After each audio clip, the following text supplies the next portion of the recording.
तुम्हारा अन्नदाता, पग पग पर है संग तुम्हारे अन्नदाता। लहू किसानों का बन के पसीना सींचता है धरती का सीना। मेहनत का तेरी हक दिलवाने, नई तकनीक नई खोज बताने। पशुधन को गुणवान बनाना, पौध सुरक्षा को सिखलाना, खेती के सब गुर समझाने, भारत का सरताज बनाने। आठों पहर है संग तुम्हारे अन्नदाता, अन्नदाता। नमस्कार, मैं चित्रा आप सभी दर्शकों का अन्नदाता कार्यक्रम में स्वागत करती हूं। हर रोज की तरह कार्यक्रम में लेकर आई हूं खेती बाड़ी से जुड़ी बहुत सी लाभकारी जानकारियां। तो चलिए सबसे पहले देखते हैं क्या है विशेष आज के कार्यक्रम में। अधिक उत्पादन हेतु अगेती मटर की उन्नत किस्में और बुआई की वैज्ञानिक विधि।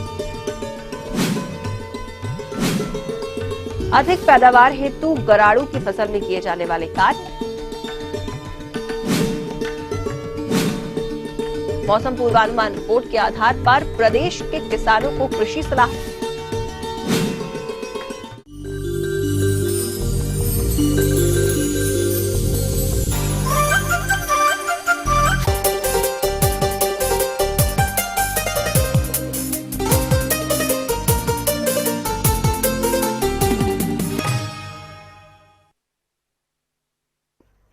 किसान भाइयों, वैसे तो मटर की खेती मुख्य रूप से अक्टूबर के महीने में की जाती है, लेकिन सब्जी के लिए इसकी बुआई सितंबर के महीने में करना उपयुक्त रहता है, क्योंकि फसल की जल्दी आवक के कारण किसानों को इससे अच्छा मुनाफा भी मिल जाता है। तो जो किसान भाई लाभ को देखते हुए हरी फली के लिए अगेती मटर की खेती करना चाहते हैं और इसकी बुआई के वक्त किन बातों पर खास ध्यान दें, इस बारे में जानकारी दे रही हैं कृषि विज्ञान केंद्र ग्वालियर की वैज्ञानिक डॉक्टर रश्मि बाजपेयी। आज हम बात करेंगे कि अर्ली मटर की बुवाई कैसे करते हैं या ऐसी कौन सी किस्में हैं जो हम अर्ली लगा सकते हैं, क्योंकि ये हम सब जानते हैं मटर का जो मुख्य सीजन है वो सर्दियों का होता है, जब अक्टूबर में हम इसकी बीज की बुवाई करते हैं। लेकिन वर्तमान में आज अनुसंधान केंद्रों के सहयोग से कई ऐसी प्रजातियां निजात हो चुकी हैं जो हम जल्दी लगा सकते हैं। जैसे कि हम सितंबर के प्रथम सप्ताह में ऐसी कई किस्में हैं मटर की जिनको हम लगा सकते हैं और 35 दिन, 40 दिन या 45 दिन के भीतर भीतर उनमें फूल आने प्रारंभ हो जाते हैं।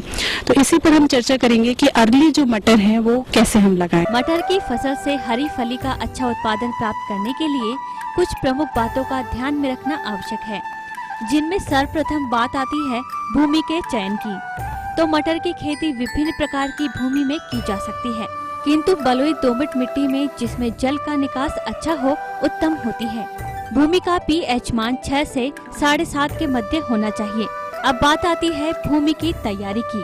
तो हम ये देख लें कि खेत में नमी हो, उस समय हम जमीन को कम से कम 2 से 3 बार जो हैरो होता है, कल्टीवेटर होता है, उससे उसकी गहरी जुताई कर लें।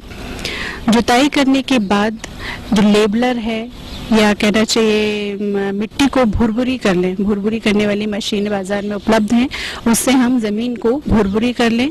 इसके बाद उसके समतल करने के लिए पाटा या लेबलर्स आते हैं, उनको चला करके जमीन को समतल कर लें। इस तरह से जो है हमारी खेत की तैयारी होनी चाहिए। इसके बाद जो इसमें खाद और उर्वरक है वो भी हम खेत की तैयारी के ही समय जमीन को उपलब्ध कराते हैं। हम लगभग 1 हेक्टेयर में 200 कुंटल हमारी गोबर की खाद की अनुशंसा है, इतना हम गोबर की खाद मिलाएं। इसमें जो नाइट्रोजन है, फास्फोरस है और पोटाश, इसकी मात्रा लगभग 50 किलो नाइट्रोजन, 70 किलो फास्फोरस और 50 किलो पोटाश इनकी प्रति हेक्टेयर, ये जो अनुशंसित खाद की या उर्वरक की रासायनिक उर्वरकों की मात्रा है ये हमें देना होगा, जिसमें पूरा का पूरा फास्फोरस और पोटाश की मात्रा हम प्रारंभ में ही देते हैं। चूंकि मटर एक दलहनी फसल है, इसमें नाइट्रोजन को बनाए रखने के लिए राइजोबियम जीवाणु होते हैं इनकी जड़ों में, इसलिए इसमें नाइट्रोजन हम बहुत अधिक देने की आवश्यकता नहीं होती। इसमें फास्फोरस को ज़्यादा देने की ज़रूरत पड़ती है और रासायनिक उर्वरक डाल करके हम खेत को तैयार करें। जहाँ तक बात हरी फली हेतु मटर की उन्नत प्रजातियों की है, तो अपने प्रदेश के लिए उपयुक्त प्रजातियाँ इस प्रकार हैं। तो यहाँ हम चूंकि अगेती मटर की बात कर रहे हैं, तो हमें किस्म का भी चुनाव अगेती ही करना होगा। जो अगेती फसलें हैं, अगेती जिनकी प्रजातियां हैं, जैसे कि एक अर्किल वैरायटी है मटर में, अर्किल वैरायटी ये जल्दी बोई जाती है। इसी के साथ अमृतसर से कुछ वैरायटी निकली है असौजी, इसे भी हम जल्दी बोते हैं। लखनऊ से लखनऊ बोनी के नाम से है, इसे भी हम जल्दी ही बोते हैं। अर्ली करके बहुत सी किस्में होती हैं मटर में, अर्ली दिसंबर। तो हम सबसे पहले जो जल्दी बोने वाली मटर की प्रजातियां हैं, ये तो हमारे अनुसंधान केंद्रों के बीज थे। कुछ हाइब्रिड बीज भी बाजार में उपलब्ध रहते हैं जो सभी मौसम में जल्दी बोने के लिए, मध्यम बोने के लिए या देर से मटर की बुवाई के लिए बाजार में उपलब्ध रहते हैं। किसान भाई इन प्रजातियों में से किसी एक का चयन कर बुआई कर सकते हैं। आइए बात करते हैं बीजोपचार व बुआई की। तो 1 हेक्टेयर क्षेत्र की बुआई के लिए 100 से 150 किलोग्राम बीज पर्याप्त होता है। तो जब किस्म हमने चुन ली और इसके जो लगाने का समय है वो हमारा सितंबर का प्रथम हफ्ता होगा, उसमें हम ये खेत में लगा सकते हैं। और लगाने के समय हम बीज को उपचारित अवश्य कर लें। उपचार करने के जो तरीके हैं, हमारे पास फफूंदीनाशक दवा बाजार में उपलब्ध है, जैसे कि कार्बेंडाजिम है, जिनकी जो अनुशंसित मात्रा है वो 1 किलो बीज के उपचार के लिए लगभग 2.5 से 3 ग्राम इनकी मात्रा की अनुशंसा की गई है। और चूंकि एक दलहनी फसल है, तो इसमें कल्चर का भी प्रयोग बीज के उपचार के लिए किया जा सकता है, जो कि बहुत ही अच्छा होगा और फसल की या जमीन की गुणवत्ता को बनाए रखने के लिए आवश्यक है। तो इस प्रकार से हम बीज का उपचार कर लें। बीज की बुआई हमेशा लाइन में अथवा सीड्रिल से करना चाहिए, जिसमें कतार से कतार की दूरी 30 सेंटीमीटर तथा बीज से बीज की दूरी 10 सेंटीमीटर रखना चाहिए। आइए बात करते हैं सिंचाई प्रबंधन की। तो बीज अंकुरण के बाद भूमि के प्रकार एवं मौसमानुसार 10 से 15 दिन के अंतर से सिंचाई करना चाहिए। फली आने के समय 1 या 2 सिंचाई करना आवश्यक है। जहां तक बात इसके खरपतवार नियंत्रण की है, तो फसल की आरंभिक अवस्था में 1-2 नींदाई व गुड़ाई करना चाहिए। जहां तक बात इसकी फलियों की तुड़ाई की है, तो हरी फली की तुड़ाई जब उसमें दाने पूर्ण रूप से भरें तभी करनी चाहिए। यदि आप इन सभी बताई गई बातों को अमल में लाकर खेती करते हैं, तो अच्छा उत्पादन प्राप्त कर सकते हैं। ये थी कुछ उपयोगी जानकारियाँ। अब लेते हैं एक छोटा सा ब्रेक, जल्द लौटेंगे। कार्यक्रम में आगे हैं और भी महत्वपूर्ण जानकारियाँ, आप बने रहिए हमारे साथ।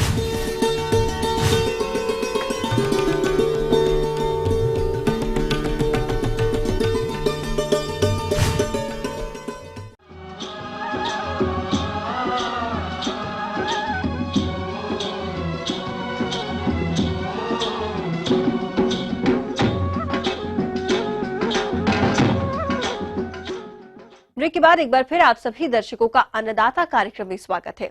चलिए बढ़ते हैं अगली प्रस्तुति की ओर।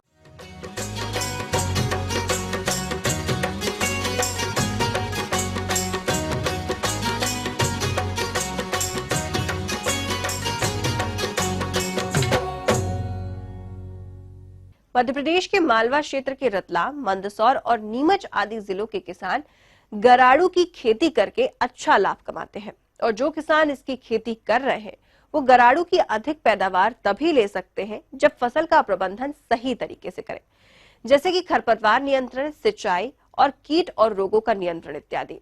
तो गराड़ू की फसल में इन सब कामों को कब और किस तरह से करना है, इस बारे में जानकारी के लिए आइए मिलवाते हैं ग्राम बांगरोद, जिला रतलाम की प्रगतिशील किसान कन्हैया लाल ठाकर से। हम गराड़ू की खेती करते हैं और हमने इस बार भी गराड़ू लगाए हैं और करीबन मई महीने में लगाए हैं हमने। और साथ में अंतर्वर्ती फसल के रूप में हमने खीरा ककड़ी भी लगाई थी। अभी करीबन खीरा ककड़ी अंतिम तुड़ाई हमने कर ली है और अभी उसके पौधे निकाल दिए हैं। और इसमें गराड़ू में हमारे अभी निंदाई गुड़ाई का कार्य चल रहा है और इसमें हमने मजदूरों द्वारा निंदाई गुड़ाई करवा रहे हैं। और क्योंकि गराड़ू कंद की फसल है, इसके कारण इसमें निंदाई गुड़ाई करने आवश्यक है, क्योंकि ये कंद की फसल है।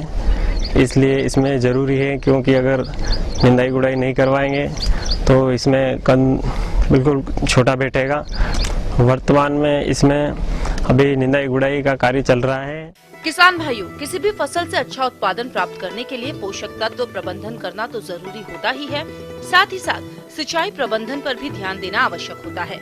इसी बात को ध्यान में रखते हुए आप गराड़ू की फसल में पोषक तत्व प्रबंधन और सिंचाई किस तरह से करें, आइए जानते हैं। गुड़ाई के बाद इसमें हम खाद की भी जरूरत पड़ेगी, तो इसमें हम ड्रिप के माध्यम से माइक्रोन्यूट्रॉन जो घुलनशील आते हैं वो ड्रिप के माध्यम से हम देंगे, क्योंकि कंद को बहुत आवश्यक होती है माइक्रोन्यूट्रॉन्स की, इससे कंद अच्छा बनेगा। और इसमें माइक्रोन्यूट्रॉन्स हम एक ड्रम में सब खोलकर इसको जो सिंचाई करते हैं उसमें वेंचुरी के द्वारा हम ड्रिप से देते हैं, क्योंकि कंद की बढ़वार के लिए अति आवश्यक है। और अगर ये अच्छा समय समय पर इसको अगर माइक्रोन्यूट्रॉन्स मिलेगा कंद को, तो ये बहुत अच्छी क्वालिटी का बनेगा। इसमें अगर भी पानी यानी कि बरसात का समय लास्ट चल रहा है और अगर पानी की ज़रूरत पड़े तो इसमें आपका अगर ड्रिप है तो ड्रिप के माध्यम से आप पानी दे सकते हो समय समय पर, या फिर आप पानी डायरेक्ट नालिया है तो नालिया से दे सकते हो। और इसमें नवंबर में निकलेगी, तो यानी कि अब ये फसल निकालने से पहले 15 दिन आपको पानी देना है, यानी कि उसके बाद नहीं देना है और फसल आप ये निकाल सकते हो। गराड़ू की फसल में कुछ कीट और रोग भी आते हैं जो कि फसल की वृद्धि और विकास में बाधा उत्पन्न करते हैं और गराड़ू की फसल का उत्पादन कम हो जाता है। इसलिए आप इस गराड़ू की फसल में आने वाले कीट और रोग का नियंत्रण किस तरह से करें, इसकी जानकारी कुछ इस तरह से है। और अभी समय बारिश ज़्यादा हुई है, इस कारण इसमें बीमारी दिखी जा रही है, क्योंकि बीमारी के लक्षण आ रहे हैं इसमें।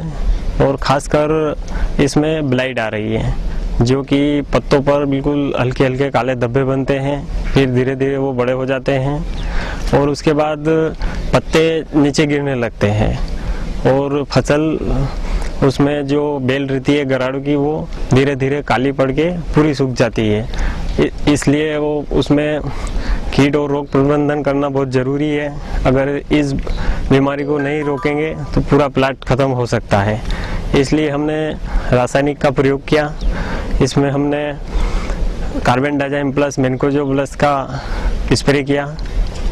मेनकोजो प्लस कार्बेंडाज़ाइम का जो ये दवाई है मार्केट में दोनों मिक्स मिलती है और इसको 2 ग्राम प्रति 1 लीटर पानी में मिलाकर स्प्रे किया जा सकता है। और पानी की इसमें अधिक मात्रा ऊपर फसल के ऊपर छिड़कने से अच्छा रिजल्ट आएगा। इसमें करीबन गराड़ू में पत्तों की मात्रा ज़्यादा है, इसलिए अपने को करीबन 5 टंकी 1 बीघे में लेनी पड़ती है। पानी की मात्रा ज़्यादा करनी पड़ती है तो दवाई का थोड़ा अच्छा रिजल्ट आएगा, क्योंकि पत्ते बहुत ज़्यादा है, इसलिए पत्तों को बिल्कुल पानी से करना पड़ेगा। और गराड़ू में एक समस्या जड़ में भी आती है, जो कि हम गोबर की खाद डालते हैं तो उसमें अगर गोबर की खाद कच्ची डलेगी खेत में तो उसमें एक बड़ा कीड़ा लगता है जो सफ़ेद सफ़ेद और लाल मुंह वाला रहता है। वो बिल्कुल अगर उसका नियंत्रण नहीं करेंगे तो वो भी पूरी फसल नीचे से ज़मीन से पौधे को काट देगा। उसके लिए हमने जैविक नियंत्रण इसमें नीम ऑयल का प्रयोग किया 3 बार, तो हमारे इस प्लांट में अभी तो नहीं आई है। इस कीड़े के लिए आप जैविक प्रबंधन भी कर सकते हैं। अगर इससे ये कीड़ा अगर नहीं मरेगा तो आप रासायनिक भी ले सकते हैं, जैसे क्लोरोवाइरीपास, और मार्केट में और भी काफ़ी दवाइयाँ उपलब्ध है इस कीड़े के लिए, तो वो भी ले सकते हो। अगर ड्रिप बिछी है आपके अगर गराड़ू की फसल में तो इसमें ड्रिप के माध्यम से भी आप दे सकते हो और खाद के साथ मिलाकर भी आप इसके पौधे के आसपास डाल सकते हो। खास करके सितंबर के महीने में बहुत इसमें ध्यान रखना पड़ता है, क्योंकि इसमें निंदाई गुड़ाई का और कीट रोग प्रबंधन का, खाद का अगर इस महीने में अगर सही ढंग से हम इसकी देखरेख करेंगे तो हमें उत्पादन भी अच्छा मिलेगा। आगे और भी है बहुत सी रोचक जानकारियां, पर यहाँ पर रुकेंगे एक छोटे से ब्रेक के लिए। जल्द हाजिर होते हैं।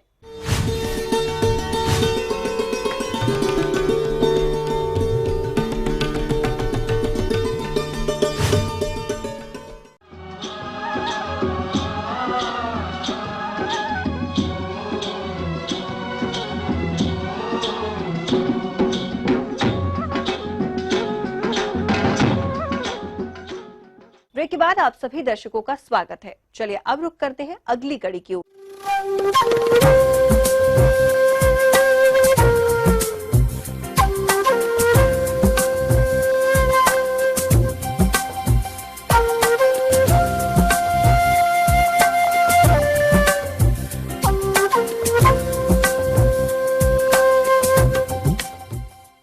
मौसम के अनुसार प्रबंधनों पर ही टिकी है आपकी खेतीबाड़ी, इसीलिए मौसम पूर्वानुमान और उस पर आधारित साप्ताहिक कृषि सलाह इस प्रकार है। भारत मौसम विज्ञान विभाग, ग्रामीण कृषि मौसम सेवा केंद्र सीहोर, जबलपुर, मुरैना व रायपुर से जारी मौसम पूर्वानुमान रिपोर्ट के आधार पर किसानों को सलाह दी जाती है। आगामी मौसम को देखते हुए आसमान में आंशिक रूप से मध्यम हल्के बादल से मध्यम घने बादल छाए रहेंगे। हवा की दिशा पश्चिम से व गति सामान्य से अधिक रहने के कारण कहीं कहीं बौछार एवं हल्की बारिश होने का अनुमान है। इस समय तोरिया की बोनी हेतु खेतों की जुताई कर तैयारी करें व तोरिया की उन्नत प्रजातियां जैसे जवाहर तोरिया 1 एवं PT 303 का चयन कर वर्षा बंद होते ही बोनी शुरू करें। फूल गोभी की मध्यकालीन किस्मों की नर्सरी तैयार करें। धान की फसल में बंकी, तना छेदक, गंगई आदि कीटों के नियंत्रण हेतु क्लोरोपाइरिफास दवा का छिड़काव करें। धान में तना छेदक कीट की निगरानी के लिए फेरोमोन ट्रैप 2-3 प्रति एकड़ का उपयोग करें एवं प्रकोप पाए जाने पर 8 से 10 फेरोमोन ट्रैप का उपयोग नियंत्रण के लिए करें। धान की फसल में कंसा अवस्था में गंगई कीट का प्रकोप देखा जा रहा है। इसके नियंत्रण के लिए फॉरेट 10G दवा 10 किलोग्राम या फिप्रोमिल 0.3G दवा का 25 किलोग्राम प्रति हेक्टेयर की दर से छिड़काव करें। धान की फसल में झुलसा रोग के लक्षण नाव आकार के धब्बे के रूप में दिखते ही ट्राइसाइक्लोजोल 0.6 ग्राम प्रति लीटर पानी, आइसोप्रोथियोलेन 1 मिलीलीटर प्रति लीटर पानी या टेबुकोनाजोल 1.5 मिलीलीटर प्रति लीटर पानी में से किसी एक फफूंदनाशक दवा का छिड़काव करें। छिड़काव मौसम साफ रहने पर ही करें। कहीं कहीं पर हरी एवं भूरी अर्धकुंडलक इल्लियों का प्रकोप मिल रहा है।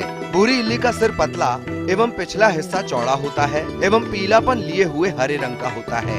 इसके दोनों ओर धारियां होती हैं। इल्ली छोटी अवस्था में पत्तियों को खुरचकर खाती है तथा बाद में कलियों, फूलों एवं नई फलियों को खाकर नुकसान करती है। फसल पर चकभृंग कीट या गर्डल बीटल का प्रकोप भी दिखाई दे रहा है।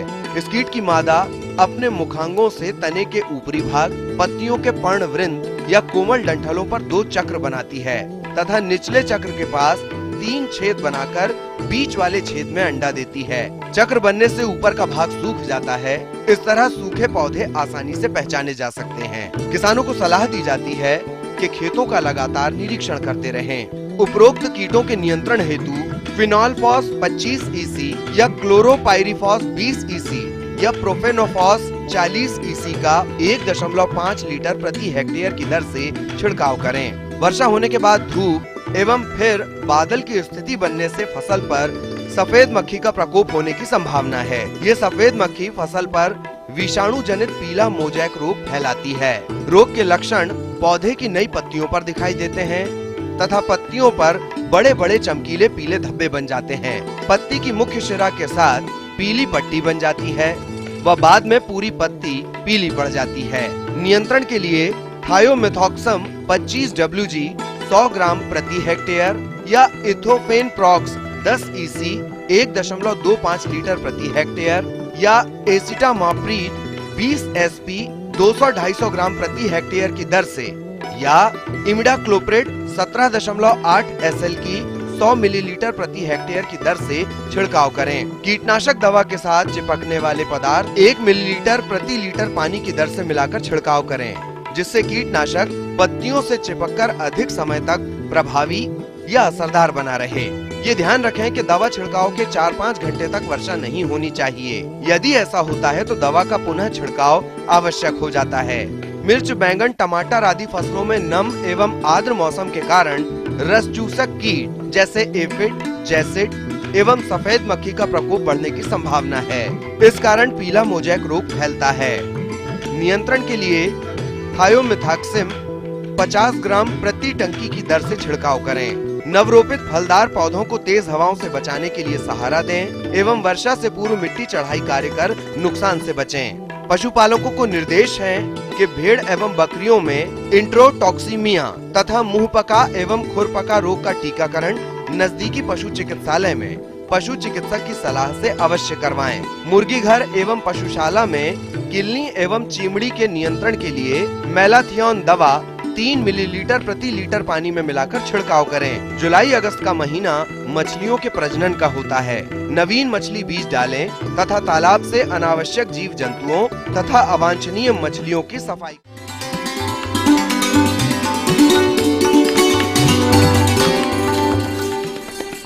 अन्नदाता हेल्पलाइन निशुल्क फोन संपर्क सेवा के माध्यम से आपके द्वारा पूछे गए कृषि से जुड़े प्रश्नों में से 1 या 2 महत्वपूर्ण प्रश्नों को हम अपने कार्यक्रम में शामिल करते हैं।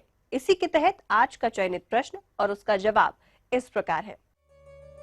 अन्नदाता निशुल्क फोन संपर्क सेवा के माध्यम से पूछे गए प्रश्नों में से आज हमने जिस प्रश्न को कार्यक्रम में शामिल किया है उसे पूछा है ग्राम सुजानगढ़ी, जिला ग्वालियर के कृषक कमल परमार ने।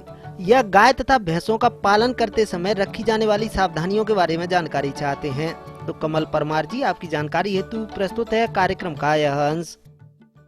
जिस समय आदमी डेयरी खोलने का प्लान करता है तो उसी समय पशुपालक के दिमाग में होना चाहिए कि हम अच्छे दुधारू नस्ल के पशु खरीदें। तो सबसे पहला तो ये है कि पशु की उम्र बहुत ज़्यादा नहीं होनी चाहिए। औसत पहला, दोहला और तेहला ब्यात तक के ही पशु का चुनाव करें। ज़्यादा ब्यात का होने पर उसमें जो है लाभकारी नहीं रहेगा। दूसरा, जो दूध देने वाले पशु होते हैं उनका एक लक्षण होता है कि अगला पोर्शन जो मुंह का पोर्शन होता है वो पतला होगा और जो थन वाला पोर्शन होता है वो चौड़ा होता है। तीसरा, जब उसका थन देखेंगे दुधारू पशु का तो थन में जो मिल्क वेन होती है, दूध वाली नसें दिखती हैं बाहर से, वो टेढ़ी मेढ़ी होनी चाहिए, सीधा नहीं होना चाहिए। ब्रांचेज उसकी बहुत ज़्यादा होना चाहिए। बाहर से वो दिखती हैं तो पशुपालक भाइयों से मेरा कहना है कि इस टाइप का जो पशु हो उसी का ही चुनाव करें। जो डेयरी स्थापित की जाए, शुरू में ही ध्यान रखना चाहिए कि हमारे पशु का रख रखाव कैसा हो। उसके लिए हवादार, पहले तो हवादार होना चाहिए। जैसे आदमियों में अच्छी हवा की आवश्यकता होती है, ताज़ी हवा की आवश्यकता है, ऐसे पशुओं में भी आवश्यकता होती है। फिर उसके बाद आता है कि वहाँ पर किसी भी तरह का गंदगी ना हो, क्योंकि गंदगी होगा तो वहाँ पर तमाम तरह के कीटाणु और विषाणु गंदगी में पैदा हो गए और वो पशुओं को प्रभावित करते हैं। तो साफ़ सफाई का विशेष ध्यान रखना चाहिए। डेयरी के अगल बगल में कहीं जल भराव नहीं होना चाहिए। तीसरा है कि अंधेरा नहीं होना चाहिए डेयरी में। यदि अंधेरा होगा तो जो हमारी टिक्स बोलते हैं, किल्ली बोलते हैं, ये उस अंधेरे वाली जगह पर रहेंगे और सुराख में रहेंगे। इसके अलावा समय समय पर पशुओं में मिनरल पाउडर जरूर देना चाहिए। मतलब उसको पौष्टिक आहार मिलना बहुत जरूरी होता है। यदि पौष्टिक आहार नहीं देंगे तो उसकी वजह से तमाम समस्याएं पैदा हो जाती हैं। जैसे डेयरी की आज की डेट में सबसे बड़ी समस्या है स्टेरिलिटी की, मतलब बांझपन पैदा हो जाता है पशुओं में और वो पशु किसी भी लायक नहीं रह जाता है। न प्रेग्नेंट होगा, गाभिन नहीं होगा। जब गाभिन नहीं होगा तो भी किसी लायक नहीं रह जाता है। तो उसके लिए आपको पौष्टिक चारा देना चाहिए। पौष्टिक चारा में यदि आप मिनरल पाउडर का प्रयोग कर रहे हैं, दाने में मिला रहे हैं, तो भी एक पौष्टिक चारा बन जाता है। पशुपालक भाइयों, जब भी आप पशु को खरीद कर अपने घर पर लाते हैं तो अचानक आप उसके आहार में परिवर्तन न करें, और यदि उसके आहार में परिवर्तन करना भी है तो धीरे धीरे करें। इस समय अक्सर पशुओं का ब्यात रहता है, चाहे वो भैंस हो चाहे गाय हो, तो ब्याई ही रहती है। तो हम ये डेयरी वाले पशुओं में थनैली बीमारी बहुत ज़्यादा कॉमन है और इस सीज़न में बहुत ही ज़्यादा, चूँकि कितना भी प्रयास करता है पशुपालक लेकिन डेयरी में गंदगी हो ही जाता है। टेम्परेचर अधिक होता है और नमी अधिक होता है। ऐसे में जो कीटाणु, विषाणु, बैक्टीरिया जो होते हैं ज़्यादा पनपे रहते हैं, तो थनैली का प्रकोप बहुत ज़्यादा इस सीज़न में होता है। तो पशुपालक को चाहिए कि जहाँ पर डेयरी उसकी है वहाँ नमी न रहने दें, सूखा रहे और कोशिश करें जो अभी ताज़ा ब्यात के पशु हैं, गाय हैं या भैंस हैं, उसको साफ बेड दें, मतलब मुलायम जगह पे बैठाएं, बहुत कड़ा बेड ना हो। दूसरा यह है कि इस समय हमारा जो सीज़न है इसमें गला घोटू, खुरपका मुँहपका बीमारी, एपिमेरल फीवर और अन्य टाइप के जो वायरल फीवर होते हैं आज के इस मौसम में ज़्यादा हो रहे हैं, तो उनके ऊपर जो है ध्यान रखना चाहिए। और यदि ऐसा कुछ समस्या होता है तो नज़दीक के पशु चिकित्सा अधिकारी से संपर्क करके उसका जो है जांच कराएं। इसके पहले ही जो मुख्य रूप से हमारे विभाग के 2-3 तरह के टीकाकरण, गला घोटू का, खुरपका मुंहपका बीमारी का टीकाकरण होता है, लंगड़िया बीमारी जिसको BQ बोलते हैं, इसका टीकाकरण भी पशुपालक को पहले ही, बरसात आने से पहले ही करवा लेना चाहिए, जिससे ये बीमारियों की शुरुआत ही न होने पाए। फिर भी यदि इस तरह की कुछ बीमारियां होती हैं तो नज़दीक के अस्पताल से संपर्क करके उसका निदान किया जा सकता है।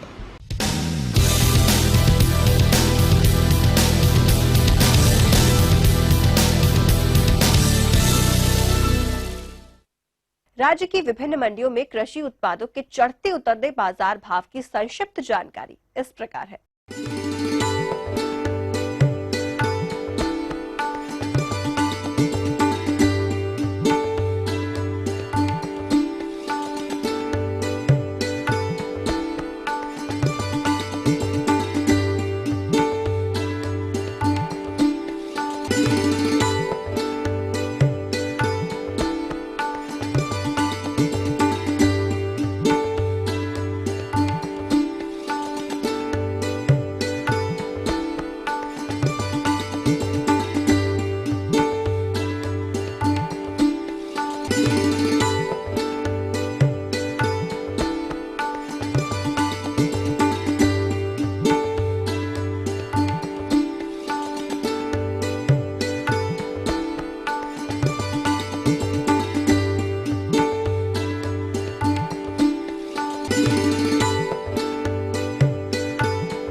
अब आइए देखते हैं कल दिखाए जाने वाले कार्यक्रम की मुख्य झलकियां।